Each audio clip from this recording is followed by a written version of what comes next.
कर्तव्यावर असतानाच प्राणज्योत मालवली. प्रजासत्ताक दिनी झेंडावंदन करताना अबकारी दुय्यम निरीक्षक मोहन जाधव यांचे निधन. धाराशिव जिल्ह्यातील उमरगा तालुक्यातील तलमोड येथे प्रजासत्ताक दिनाच्या दिवशी हृदयद्रावक घटना घडलेली आहे. सीमा तपासणी नाक्यावर कार्यरत असलेले दुय्यम निरीक्षक मोहन भीमा जाधव राहणार सोलापूर यांचा झेंडावंदन करताना अचानक हृदयविकाराच्या तीव्र झटक्याने मृत्यू झाला. 26 जानेवारी रोजी सकाळी प्रजासत्ताक दिनानिमित्त तलमोड सीमा तपासणी नाक्यावर ध्वजारोहणाचा कार्यक्रम सुरू होता. या कार्यक्रमात सहभागी असलेले दारूबंदी आणि अबकारी विभागाचे अधिकारी मोहन जाधव हे झेंडावंदन करत असताना अचानक अस्वस्थ झाले आणि क्षणार्धात कोसळले.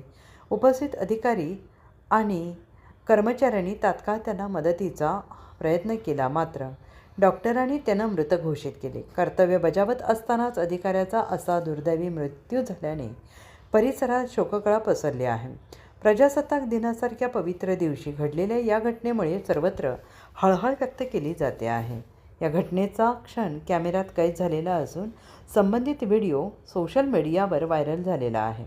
कर्तव्यनिष्ठ आणि शांत स्वभावाचे अधिकारी म्हणून ओळख असलेल्या मोहन जाधव यांच्या अकाली निधनाने अबकारी विभागासह जिल्ह्यातील प्रशासकीय यंत्रणेला मोठा धक्का बसला आहे. त्यांच्या पश्चात कुटुंबियांवर दुःखाचा डोंगर कोसळलेला आहे. सर्व स्तरातून त्यांना श्रद्धांजली अर्पण करण्यात येते आहे.